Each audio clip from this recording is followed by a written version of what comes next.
Hello guys, स्वागत है हमारे चैनल पे। मेरा नाम Ashiq royal from S S medical college Jaipur. और गाइस अब अपन आए हमारे वेरी है लोगों के दिमाग में, तो मतलब इसको रात को सपने भी आ जाता है ना, तो लोग डर जाते हो। कंसंट्रेशन ऑफ यूरिन, भाई ये हम कैसे करेंगे? तो गाइस ये वीडियो आज तक की मेरे चैनल पे सबसे अच्छी वीडियो होने वाली है। वैसे सारी वीडियो अच्छी है, लेकिन ये और भी अच्छी होने वाली है गाइस। ऐसा पढ़ाऊंगा ना, आप लोग जिंदगी में नहीं भूलोगे कंसंट्रेशन ऑफ यूरिन। गाइस इसमें से इंपॉर्टेंट क्वेश्चन बहुत सारे आते हैं। Concentration of urine, counter current mechanism, counter current multiplier mechanism, exchanger mechanism, role of urea, role of ADH, blah blah blah. और कम से कम 10 क्वेश्चन यहाँ से बन सकते हैं। रीनल फिजियोलॉजी का second most important question after micturition reflex. Guys आपको सिर्फ मैं जिस स्ट्रेटेजी से, जिस तरीके से पढ़ा रहा हूं ना, उसको फॉलो करना। आपको मतलब मालूम भी नहीं पड़ेगा आपको कब चीजें याद हो गई। ठीक है, अभी तक की सबसे अच्छी वीडियो बनाऊंगा मैं, देखना। आप बस ध्यान से सुनना। नोट्स आपको नहीं बनाने, नोट्स मेरे चैनल पे अवेलेबल है, डिस्क्रिप्शन बॉक्स में जाके देखिए, मिल जाएंगे। ठीक है, बिल्कुल आप बस ध्यान से सुनना टिक करके। ठीक है ना, कोई चिंता नहीं है, ध्यान से सुनना। सबसे पहले ओरिएंटेशन मैं अभी आपको थोड़ी देर में बताता हूं, समझना। मैं पढ़ाने कैसे वाला हूं, बहुत सारी दिक्कतें, पता है क्या है? चीज हार्ड नहीं है, लोगों का ओरिएंटेशन ही गलत है, लोग पढ़ते ही गलत तरीके से, तो इस वजह से वो हार्ड हो जाती है। मैं कैसे पढ़ाऊंगा वो देखना। सबसे पहले कंसंट्रेशन ऑफ यूरिन। ओके, तो गाइस कंसंट्रेशन ऑफ यूरिन, ध्यान से। मैं आज बहुत जोश में हूं, ऐसी एनर्जी के साथ हूं। मेरी एनर्जी अब आप में ट्रांसफर हो जाएगी, आप भी बहुत जोश में आ जाओगे। कंसंट्रेशन ऑफ यूरिन, इस यूरिन को कंसंट्रेट करने के लिए क्या क्या चीजें चाहिए? 2 चीजें। पहले मैं अभी आपको सिर्फ ओरिएंटेशन दे रहा हूं, ठीक है ना? ये समझ आए ना आए, वैसे बिल्कुल हल्का हल्का समझ में आएगा। फिर हर एक टॉपिक को उठा करके पढ़ाऊंगा, फिर लास्ट में वापस इस चार्ट पे आऊंगा। ये चार्ट एक्सक्लूसिवली मैंने बनाया, कहीं से कॉपी नहीं किया, कुछ नहीं किया, मैंने बनाया बुक से समझ करके खुद का।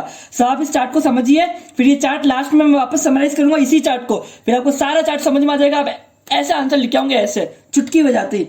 अपने दोस्तों के सामने तो ऐसे हीरोगिरी मारोगे ना आप, क्योंकि गाइस ये एमबीबीएस है, बहुत सिर्फ पढ़ते ही नहीं रहना इसके अंदर, अपन को मजे भी करने हैं लेकिन चीजें भी सीखनी है। ठीक है, तो कंसंट्रेशन ऑफ यूरिन के लिए रिक्वायरमेंट्स क्या क्या है? सबसे पहले जो एडीएच है ना, वो होना चाहिए, वो भी हाई लेवल में।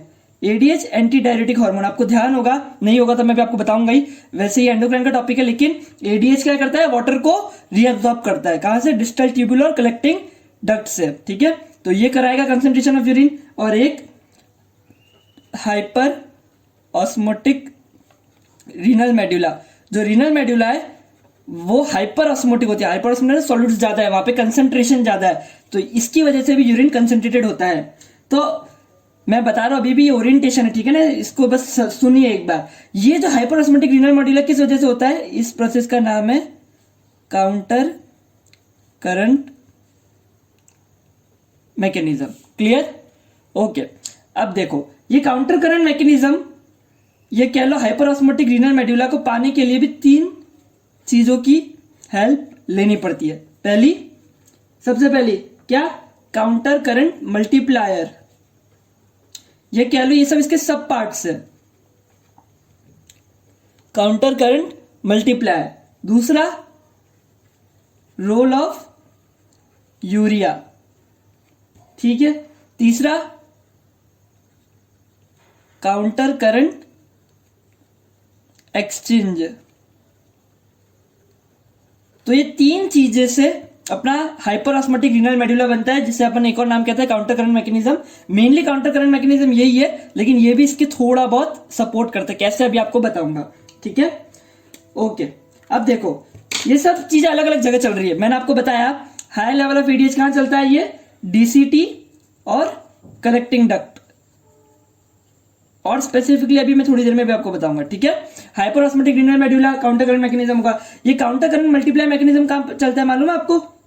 लूप ऑफ हेनली में। इसलिए क्वेश्चन अगर आता है role of loop of Henley, तो मतलब वो पूछना चाह रहा है काउंटर करंट मल्टीप्लाई मैकेनिज्म को भी आपको समझाना पड़ेगा। ठीक है, कोई पूछेगा रोल ऑफ यूरिया, या फिर वो पूछेगा कि यूरिया कहां पे एक्ट कर रहा है, ये कहां से निकल रहा है, कहां पे इसका सारा जो प्रोसेस होता है यूरिया रिसाइकलिंग, वो कहां होती है? Inner medullary collecting duct. Clear? ये काउंटर करंट एक्सचेंज किस वजह से होता है? वाजा रेक्टा से। तो क्वेश्चन आ सकता है रोल ऑफ वाजा रेक्टा, तो वो पूछना चाह रहा है काउंटर करंट एक्सचेंज समझा दो भैया।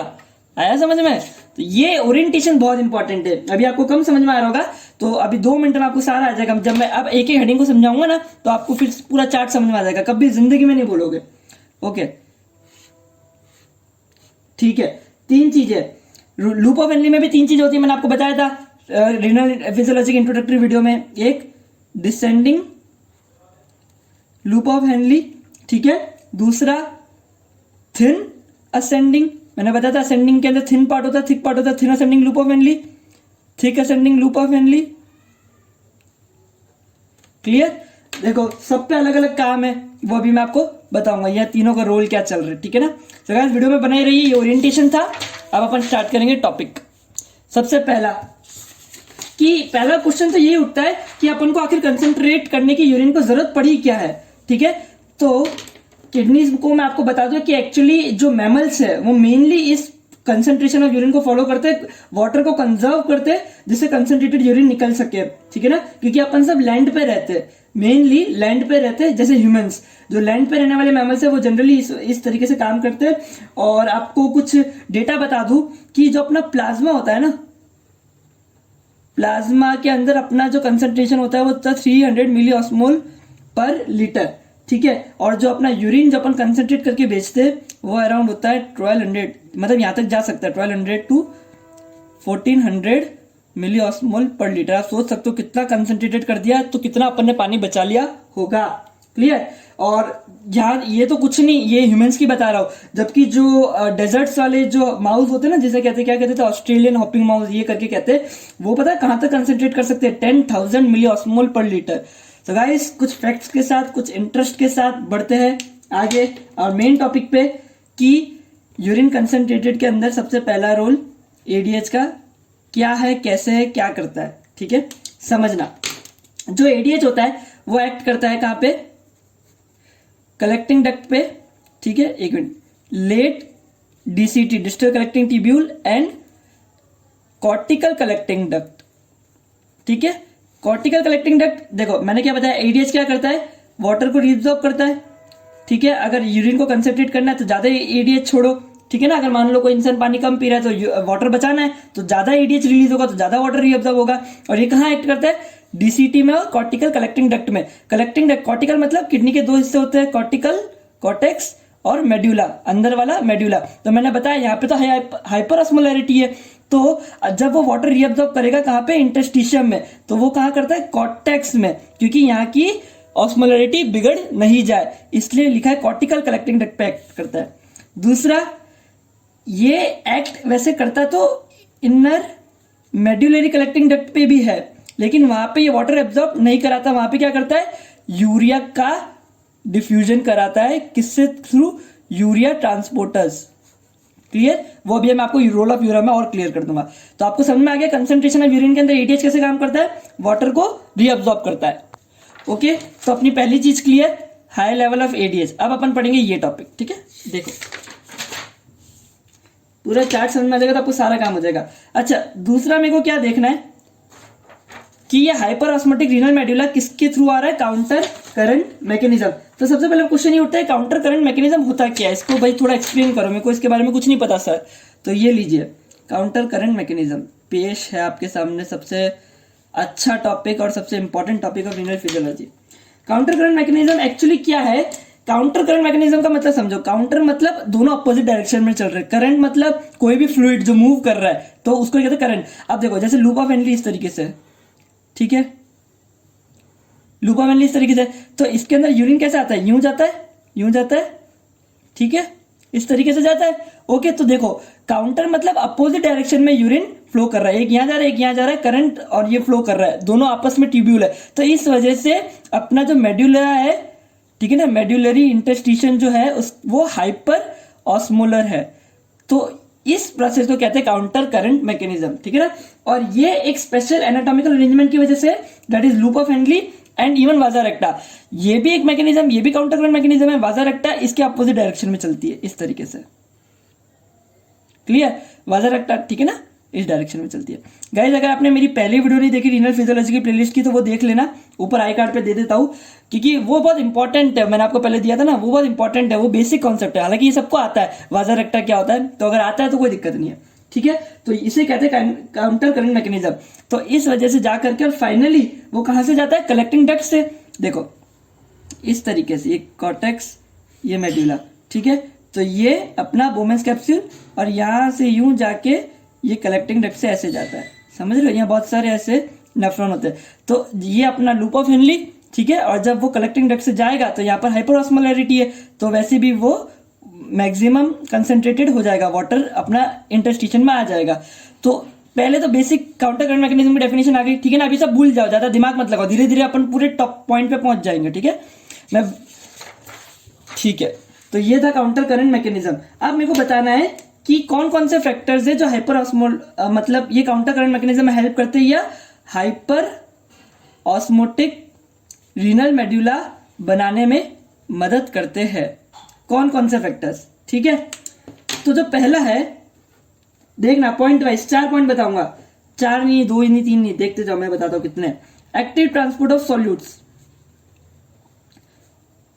ठीक है। मैं आपको बात एक क्लियर कर दूं, जो अपनी लूप ऑफ हेनली है, असेंडिंग लूप ऑफ हेनली है, ठीक है ना, वहां पे क्या होता है, एक्टिव ट्रांसपोर्ट ऑफ सॉल्यूट्स होता है। जैसे ये लूप ऑफ हेनली है, ठीक है, तो ये जो असेंडिंग पार्ट है उसके अंदर वहां पे क्या होता है, सॉल्यूट को एक्टिवली ट्रांसपोर्ट किया जाता है। मतलब Na+ मान लो यूरिन में है तो उसको बाहर निकाला जाता है और इंटरस्टिशियम में फेंका जाता है। तो अगर सॉल्यूट्स यहाँ ज्यादा हो जाएंगे तो हाइपरऑस्मोलैरिटी बढ़ जाएगी, ठीक है। सेकेंड क्या था, याद नहीं आ रहा, हाँ, डिफ्यूजन ऑफ यूरिया।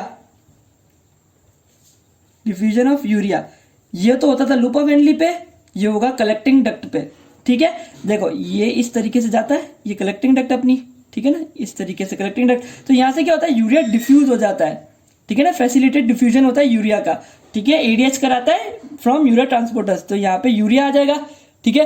तो ज्यादा यूरिया इकट्ठा होगा, क्या होगा, समझ रहे हो, ज्यादा यूरिया इकट्ठा होगा तो हाइपरऑस्मोलैरिटी बढ़ेगी, ओके।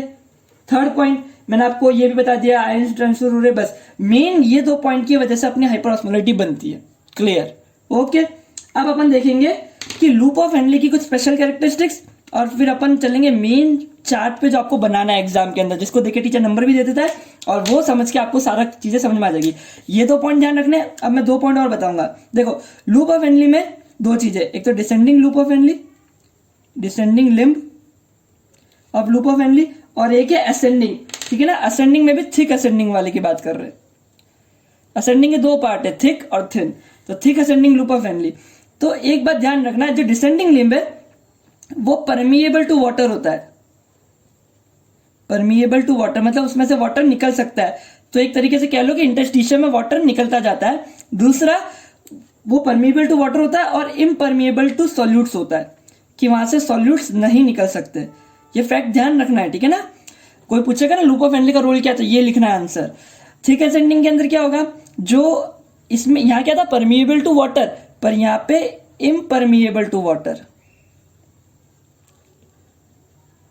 ठीक है। और यहां पे permeable to solutes. Actually permeable तो क्या है, ये परमिएबल वर्ड नहीं लिखेंगे, एक्टिव ट्रांसपोर्ट लिख देंगे इसकी जगह, एक्टिव ट्रांसपोर्ट ऑफ सॉल्यूट्स। आ गई बात समझ में, आसान है ना, ओके। अब अगले चीज को समझना। 4 पॉइंट बता दिए, 1 2 3 4, क्लियर। ये चारों बात को ध्यान रखते हुए अब अपन अपने आ गए वेरी इंपॉर्टेंट टॉपिक कि ये हाइपर ऑस्मोटिक, ये चलो आप बोलोगे ये सब चीजें समझ में आ गई, पर इन सब से ये सब बन कैसे गया, मतलब आप अच्छे से मैकेनिज्म बताइए सर। तो ये पेश है आपके सामने मैकेनिज्म कि hyper osmotic renal medullary interstitium कैसे बना, हाउ इट फॉर्म्ड। इसी का दूसरा नाम है काउंटर करंट मल्टीप्लायर मैकेनिज्म, ठीक है, ध्यान से समझेंगे, ठीक है। तो मैं एक बार सबसे पहले एक बार डायग्राम बना देता हूं जिससे आपको इजी रहेगा समझना, ठीक है ना।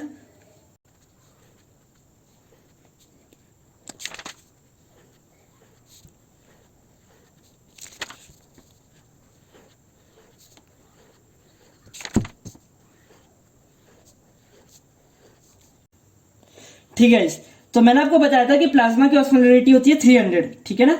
तो मान लो ये प्लाज्मा अपना जो है फिल्टर होके यहां से फ्लो करके लूप ऑफ हेनली से क्रॉस करेगा, 300 300 300 300 300 300 300 300, ठीक है।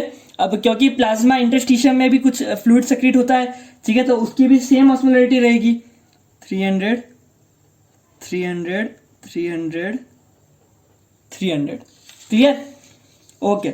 अगला, अब देखो ये प्लाज्मा ऐसे से फ्लो कर गया। अब देखो क्या होता है, एक बार मैं वापस को सेम कर दूं, ठीक है, तो देखो मैंने यहाँ पे वापस 300 लिख दिया क्योंकि वो प्लाज्मा फ्लो हो क्या रहा है। अब ध्यान से देखना, मैंने आपको बताया था जो ascending loop of Henle thick ascending, वहां पे अपने होते हैं transporters, active transport of ions करते हैं।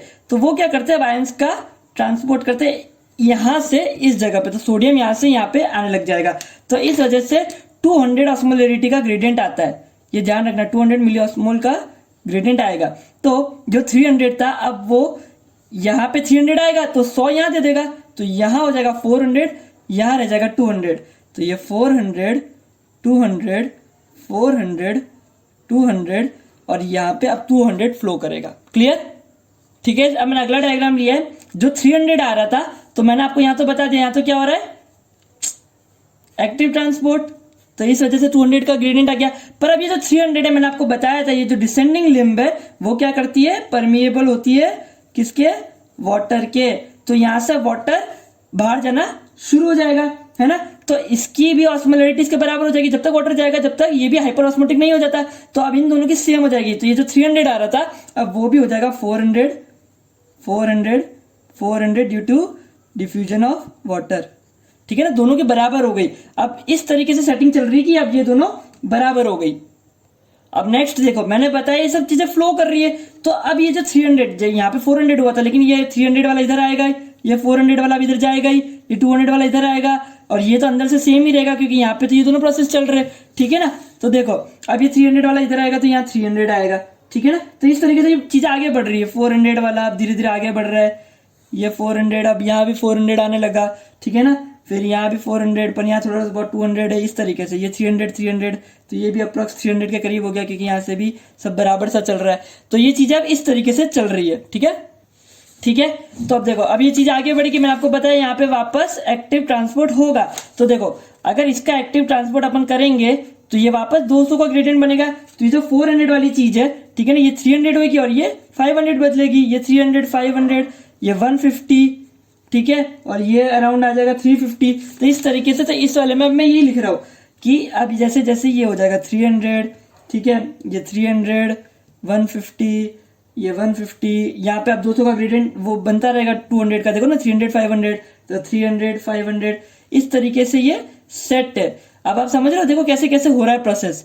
अब क्या होगा, वापस से अपना वाटर डिसिपेट होगा, ठीक है, अब वाटर डिसिपेट होगा तो 300 वाला, ठीक है, फिर ये 350, मतलब अब ये ग्रेडियंट के बराबर हो जाएगा, 350 500 500 ऐसे 350 500 500, ये आगे चल रहा है, यहाँ पे 300 था, ठीक है ना, 150, ऐसा अपन एक ही डायग्राम को कंटिन्यू कर रहे हैं। ये किसके बराबर हो गया, ये सब इसके बराबर हो गया, जो अंदर का हाइपर ऑस्मोटिक जो अपना मेडुलरी इंटरस्टिशियम है, अब वो इसके बराबर होता जा रहा है। तो धीरे धीरे आप देख रहे हो ये यहाँ पे कंसेंट्रेशन बढ़ती जा रही है, 500 500 350 150, इस तरीके से लास्ट में ये आ जाता है 1200 तक, ठीक है।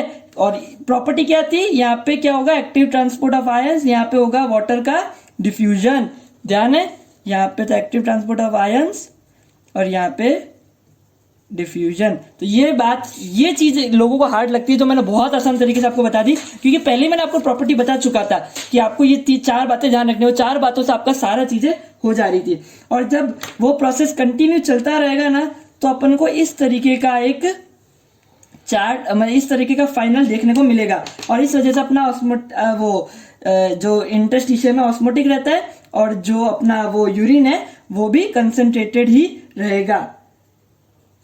यहाँ 1200 तक आ जाती है बात, 1200 800 500 100, ठीक है ना, 1200 1000 700, इस तरीके से ये अपना रीनल मेड्यूलर का ये जो वो है ना रीनल मेड्यूलरी इंटरस्टिशियम, वो हाइपर ऑस्मोटिक रहता है। अभी भी आप देख सकते हो, देखो इसके बीच में 200 का गैप है, 200 का गैप है, 200 का गैप है, 200 का गैप है, और देखो ये अभी भी इसके सेम है क्योंकि यहाँ पे डिफ्यूजन हो जाता है, तो 700 700 700 1000 1200 तो ये चीज मैं अभी आपको समझा रहा था, आ गई होगी अब आपको समझ में, ठीक है ना। तो आपको ध्यान रखना है कि ये जो मैकेनिज्म चलता रहता है कितनी बार, बहुत बार इसी तरीके से चलता रहता है। और ये क्या कर रहा है इस मैकेनिज्म ने, धीरे धीरे ये काउंटर करंट मैकेनिज्म ने धीरे धीरे बढ़ाता चले गया। बढ़ाना है मतलब मल्टीप्लाई करता चले गया। मल्टीप्लाई मतलब कोई किसी ऐसे नहीं कि इंटू 2 कर रहा है, इंटू 2 तो 1400, ऐसे नहीं। मल्टीप्लाई मतलब बढ़ाना, 1000 लाता चले गया, फिर 1200 लाता चले गया। तो इस पूरे मैकेनिज्म को, जिसके अंदर लूप ऑफ हेनली ने इस तरीके से एक्ट किया, जहां पे एक जगह एक्टिव ट्रांसपोर्ट हो रहा है, एक जगह परमिबिलिटी टू H2 है, इसको कहते हैं counter current multiplier mechanism, because it keeps on multiplying the hyperosmolarity of renal medullary interstitium and it also making the urine concentrated. Hope आपको क्लियर हो गया होगा, ठीक है। तो ये वाली चीज मैंने अब आपको बता दी। देखो अपने कितने टॉपिक्स हो गए, ये मैंने बता दिया, ये बता दिया, ठीक है। काउंटर करंट मल्टीप्लायर हो गया। अब अपन देखेंगे रोल ऑफ यूरिया और उसके बाद एक आखिरी टॉपिक। तो 2 टॉपिक और बचे, ठीक है। बने रहिए, बहुत अच्छे से समझ में आ जाएगा आपको, बहुत अच्छे से, कोई चीज छोड़ूंगा ही नहीं। ऐसा मतलब चैनल पे आपको बेस्ट कंटेंट मिलेगा कम टाइम में। अगर आप लोग देखते हो कि कोई और लोग और कम टाइम में पढ़ा रहे हैं तो गाइज फिर वो तो यार मुझे नहीं पता, क्योंकि मैं तो इतना टाइम तो दूंगा ना कि यार आपको समझ में आए, वरना जबरदस्ती बोल बोल करके चले जाओ, क्या मतलब, ठीक है। देखो रोल ऑफ यूरिया, तो रोल ऑफ यूरिया में आप एक बात समझना। अब देखो ये जो है ये कलेक्टिंग डक्ट से जब पास होगा, ठीक है ना, इस तरीके से कलेक्टिंग डक्ट वो मेडुला से जाएगी। तो अब क्योंकि ये हाइपर ऑस्मोटिक है अपना मेड्यूलरी इंटरस्टिशियम, ठीक है, तो इस वजह से अपना यूरिन जो है कंसंट्रेटेड ही जाता है, क्योंकि सेम ऑस्मोलरिटी पे चलता है वो, ठीक है। लेकिन ध्यान देना, जैसे ये मैंने बनाया लूप ऑफ हेनली, ठीक है, ठीक है, और ये कलेक्टिंग डक्ट, ठीक है। तो होता क्या है, इस कलेक्टिंग डक्ट से यूरिया का डिफ्यूजन हो जाता है, तो ये यूरिया बाहर आ जाता है। क्यों? क्योंकि जो कलेक्टिंग जब ऊपर से आ रही है ना, तो इसके अंदर मैंने क्या बताया था, एडीएच क्या करता है, वाटर को रीअब्सॉर्ब कर लेता है। तो वाटर रीअब्सॉर्ब हो जाएगा तो ये वैसे ही कंसंट्रेटेड हो जाएगा, समझ रहे ना। अब वाटर को, सिर्फ वाटर को रीअब्सॉर्ब करेगा तो जो अंदर की चीज है वो वैसे कंसंट्रेटेड हो जाएगी। इस वजह से यूरिया का कंसंट्रेशन भी अंदर बढ़ जाता है। तो जब वो मेड्यूला में आता है तो यूरिया यहाँ से डिफ्यूज होने लग जाता है बाय यूरिया ट्रांसपोर्टर्स A1 और एक और था A3, ये आप भूल सकते हो, आप यूरिया ट्रांसपोर्टर्स याद रखना, ठीक है, बाय यूरिया ट्रांसपोर्टर्स। इनको एक्टिव कौन करता है, UTA3 जो है उसको एक्टिव करता है ADH, ठीक है। तो एडीएच की प्रेजेंस में जो यूरिया है वो बाहर आ जाता है। लेकिन इसका ये मतलब नहीं कि यूरिया वापस नहीं जाएगा, यूरिया वापस इस ascending limb of Henley, loop of Henley से, असेंडिंग लूप ऑफ हेनली से इसके अंदर चले जाता है। होता क्या है, इस प्रोसेस को कहते हैं यूरिया रिसाइक्लिंग। और अपना यूरिया ने भी कुछ प्रोवाइड किया hyper osmotic medullary, hyper osmotic renal medullary interstitium के लिए, और कुछ नहीं, ऑलमोस्ट 45 to 50% जो हाइपर ऑस्मोटिक रीनल मेड्यूला है वो इस वजह से ही है, इस यूरिया की वजह से, क्योंकि ये यहाँ पे डिफ्यूज हो जाता है। आ गया समझ में? तो इस तरीके से ये काम चलता है। तो आप, और वैसे भी इसका एविडेंस क्या है, जो इंसान हाई प्रोटीन डाइट लेते हैं ना, तो उनका, क्योंकि protein diet, protein metabolise last में क्या बनता है, इसका वेस्ट प्रोडक्ट क्या, प्रोटीन का, यूरिया। तो यूरिया जब अपने निकालते ना, तो जो इंसान जो हाई प्रोटीन डाइट पे होते हैं ना, उनका यूरिन ज्यादा अच्छा कंसंट्रेशन कर पाता है, यूरिन ज्यादा अच्छे से कॉन्सेंट्रेट हो पाता है और वाटर रिअब्जॉर्ब कर पाते हैं, in comparison to those who take less protein diet और हु आर माल न्यूट्रिटेड। आया समझ में? क्लियर? तो ये था यूरिया। यूरिया क्या करता है, सिंपल समरी, वो मैं आपको लास्ट में दूंगा समरी, ठीक है। चलो आखिरी टॉपिक, काउंटर करंट एक्सचेंज। ध्यान से समझना, वाजा रेक्टा क्या करती है, लूप ऑफ हेनली के आगे पीछे चक्कर काटती है। तो काउंटर करंट एक्सचेंज, ठीक है ना, समझना। अभी बहुत सारे लोगों के मन में एक डाउट आना चाहिए था, जो कि पता नहीं आया होगा कि नहीं। जो डिसेंडिंग लूप ऑफ हेनली से वाटर बाहर निकला था, है ना, वाटर क्या हुआ था, बाहर निकला था, तो वो वाटर को वहां से ले जाना भी तो पड़ेगा। अगर वो वाटर एक्यूमुलेट हो जाएगा मेड्यूलरी इंटरस्टिशियम के अंदर तो हाइपर ऑस्मोटिक तो रहेगा ही नहीं। तो वाटर को कौन ले जाता है, वाजा रेक्टा। अब देखो वाजा रेक्टा ऐसे आ रही है और यहां से इस तरीके से ले जाएगी। तो होता क्या है, क्योंकि अब देखो ये, अब मैं ये कहां से जा रही है, रीनल मेड्यूलरी इंटरस्टिशियम से, जो कि हाइपर ऑस्मोटिक है, इस तरीके से 600, 800, 1000। ओके, तो देखो जब, अब क्योंकि ये वाजा रेक्टा है तो ये प्लाज्मा इसके अंदर, तो स्टार्टिंग तो 300 से करेंगे, लेकिन जैसे जैसे ये भी अंदर जा रही है ना, तो इसके अकॉर्डिंग ये भी चेंज होती जा रही है, हाइपर ऑस्मोटिक होती जा रही है। क्यों, मैं बताता हूँ अभी आपको। ये भी अपने आप को हाइपर ऑस्मोटिक करती जाती है और जैसे ही बाहर निकलेगी तो वापस इसके हिसाब से चलती जाएगी, 800, 600, 350, इस तरीके से। क्लियर? तो ये ऐसा क्यों हो रहा है, देखो जैसे जैसे नीचे जाती है तो वैसे वैसे ये क्या करती है, वाटर को निकालती हुई जाती है। H2 को बाहर निकालती है, तो H2 को निकालेगी तो कंसंट्रेशन बढ़ती जाएगी, ठीक है। और सॉल्यूट को लेती जाती है तो भी कंसंट्रेशन बढ़ेगी, जबकि उल्टा जल्दी बढ़ेगी, ठीक है। सॉल्यूट को ले लिया, अब जब ये वापस ऊपर जाती है तब इसको क्या करना है, अपना ऑस्मोलैरिटी कम करना है, तो ये वापस वाटर को रीअब्सॉर्ब करती है इस तरीके से। और इस बार वो वाटर भी रीअब्सॉर्ब हो जा रहा है जो डिसेंडिंग लूप ऑफ हेनरी से इस इंटरस्टिशियम में आ गया था। गाइस समझना मेन पॉइंट, H2O यहां से तो निकला, वो H2 तो आया ही आया, साथ में वो H2O भी आ गया जो इंटरस्टिशियम में था। तो इस वजह से यहाँ पे हाइपर ऑस्मोलैरिटी मेडुलर इंटरस्टिशियम की खराब नहीं हुई, जबकि ये जो सॉल्यूट थे ये यहाँ पे आए और यहाँ पे वापस बाहर निकल गए। जैसे जैसे ऊपर जाएगी वो जो सॉल्यूट इसने लिए थे वो वापस यहाँ पे रिलीज करती चली जाएगी। इस वजह से क्या होता है कि जो हाइपर ऑस्मोलैरिटी है वो मेंटेन्ड रहती है। तो ध्यान रखना, काउंटर करंट एक्सचेंज मैकेनिज्म जो है वो रीनल मेडुलरी इंटरस्टिशियम को बनाता नहीं है, प्रिजर्व करता है, उसको खराब नहीं होने देता। क्लियर? तो गाइस मेरे ख्याल से वीडियो पूरी खत्म हो चुकी है। अच्छा, एक टॉपिक जहां से एमसीक्यूज बनते ऑस्मोलैरिटी पे, वो तो अब आपको आ गया होगा। देखो जो पीसीटी है तो उसका ऑस्मोलैरिटी कंपेयर टू प्लाज्मा कैसी होगी, मैं आपको गाइस बात बता दूं, पीसीटी प्रॉक्सिमल कन्वोल्यूटेड ट्यूब्यूल जो नेफ्रॉन की है, ठीक है, वो H2O भी एब्जॉर्ब करते हैं, सॉल्यूट्स भी एब्जॉर्ब करती है, इसलिए वो आइसो ऑस्मोटिक होता है, ठीक है। जो डिसेंडिंग लूप ऑफ हेनरी है, ठीक है, वो क्या होता है, हाइपर ऑस्मोलैरिटी होती है उसकी। क्यों? क्योंकि उसने वाटर रिलीज कर दिया। जो असेंडिंग लूप ऑफ हेनरी है वो सॉल्यूट्स रिलीज कर देती है, इसलिए वो हाइपो ऑस्मोलैरिटी हो जाती है उसकी। और अगर मैं कलेक्टिंग डक्ट की बात करूं, अगर एडीएच नहीं होगा, ठीक है ना, क्योंकि एडीएच वाटर एब्जॉर्ब करता है, तो एडीएच नहीं होगा तो वो मोर हाइपो ऑस्मोलैरिटी हो जाएगी।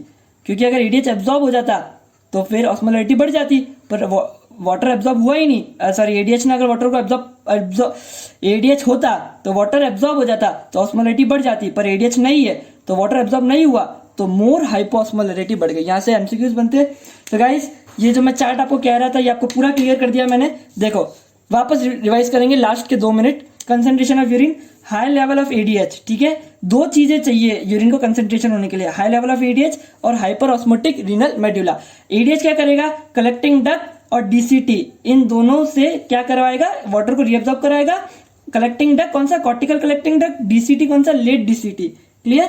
और हाइपर ऑस्मोटिक रीनल मेडुला ये किस मैकेनिज्म से बढ़ता है, counter current mechanism. Counter current mechanism के भी 3 पार्ट है, काउंटर करंट मल्टीप्लायर, जिसमें मैंने आपको बताया कि लूप ऑफ हेनरी पे सारा प्रोसेस हो रहा है। क्या क्या, जो डिसेंडिंग लूप ऑफ हेनरी है वहां से वाटर निकल जाएगा, मतलब परमिएबल टू वाटर, और जो असेंडिंग लूप ऑफ हेनरी है वो है permeable to solutes. Permeable word use नहीं करेंगे, वर्ड यूज करेंगे एक्टिव ट्रांसपोर्ट, क्योंकि उसके अंदर अपन एक्टिवली ट्रांसपोर्ट कर रहे हैं। यूरिया मैंने आपको बताया जो मेडुलरी कलेक्टिंग डक्ट है वहां से यूरिया पैसिवली फैसिलिटेटेड डिफ्यूजन हो जाता है उसका, और फिर वो वापस यूरिया रिसाइकलिंग के तहत वो कहीं में चले जाता है, thick ascending loop of Henry में, ठीक है। तो वापस ये ऐसे घूमता रहता है, लेकिन ये hyper osmotic renal medullary interstitium को कंट्रीब्यूट करता है। काउंटर करंट एक्सचेंज ये वाजा रखता करती है और ये प्रिजर्व करके रखता है, ठीक है। तीनों के मैंने आपको फंक्शन बता देते गाइस।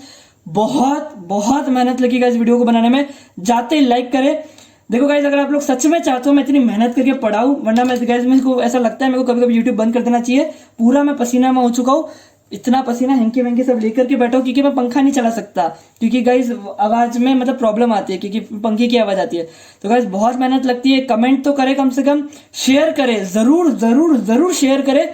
मेरा तो एक मोटिव है कि मैं सब मेडिकल कम्युनिटी की हेल्प करना चाहता हूँ due to some loopholes in medical education. तो गाइज आप लोग मेरे इस मिशन को कामयाब करने के लिए एटलीस्ट अपने पूरे कॉलेज के बैच में तो शेयर कर दीजिए, और बोलिए आगे भी शेयर करें। इससे ज्यादा मैं कुछ नहीं बोल पाऊंगा। टेलीग्राम चैनल का लिंक डिस्क्रिप्शन में, कोई डाउट हो तो वहां पे पूछ सकते हैं, ठीक है। और अगर आप लोग नए हो चैनल पे तो आपको बता दूं मेरे चैनल पे पूरी फिजियोलॉजी में अपलोड कर दूंगा, जिसमें मैंने 5 चैप्टर कर दिए, CVS, CNS, special sciences, respiratory, renal, physiology, एक दिन में होने वाली है, ठीक है। इस कोरोना है, बच के रहिए, थिंक पॉजिटिव, स्टे नेगेटिव, सही था, थिंक पॉजिटिव, स्टे नेगेटिव। मिलते हैं अगले वीडियो में, थक चुका हूँ, टाटा बाय बाय।